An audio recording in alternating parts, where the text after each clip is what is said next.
राधे राधे मेरे बहनों और भाइयों। तो कैसे हैं आप सभी लोग? उम्मीद करता हूँ बहुत ही अच्छे होंगे और अपनी तैयारी बहुत ही अच्छे से कर रहे होंगे।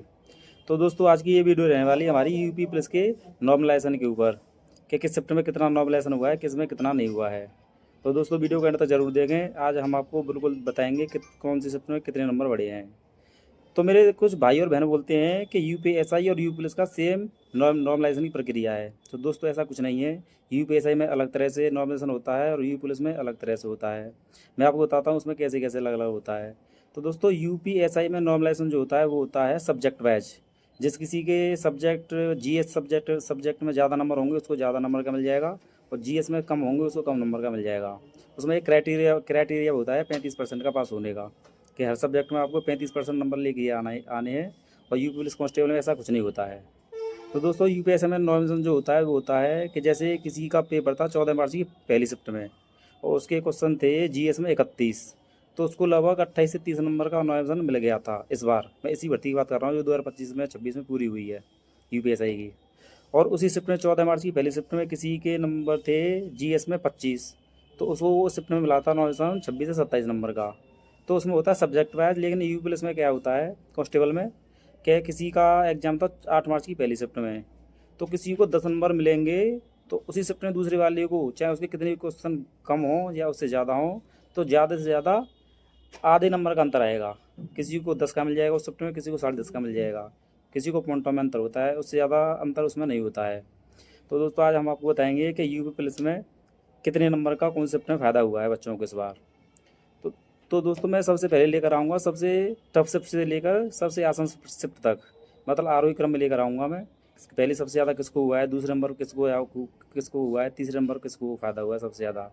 तो दोस्तों हम शुरुआत करते हैं। सबसे ज़्यादा फ़ायदा हुआ है इस बार 8 तारीख की पहली शिफ्ट को।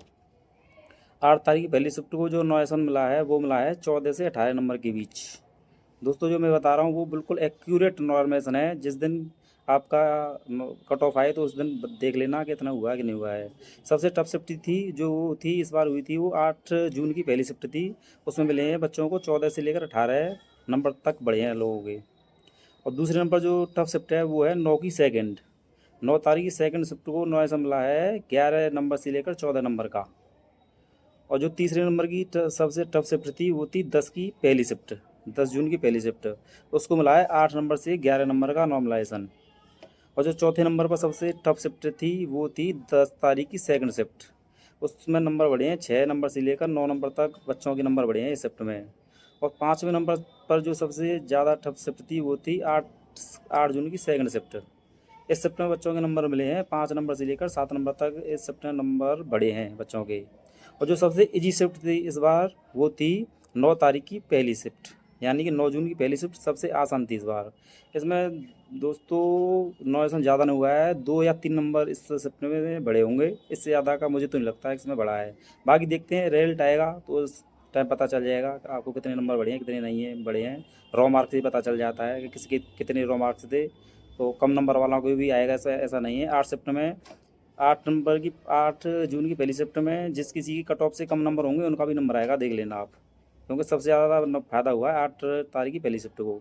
और दोस्तों यूपी पुलिस की भर्तियों का आप इतिहास उठाकर देखोगे तो जो सबसे पहली शिफ्ट होती है उसको हमेशा ही सबसे ज़्यादा नॉइज़ा मिलता है। किसी भी भर्ती को उठा के देख लो, चाहे यूपी पुलिस कांस्टेबल हो, यूपी पुलिस दरोगा हो, किसी की हो, जेल वार्डन की हो। तो 8 जो पहले दिन की पहली शिफ्ट होती है उसको हमेशा से यूपी पुलिस की भर्तियों में सबसे ज़्यादा फ़ायदा होता आया है और शायद आगे बताएगा। तो दोस्तों यही जानकारी आज आपको देनी थी। अगर आपको वीडियो अच्छी लगी हो तो वीडियो को लाइक कीजिए और एक कमेंट कीजिए। बहुत बहुत धन्यवाद दोस्तों।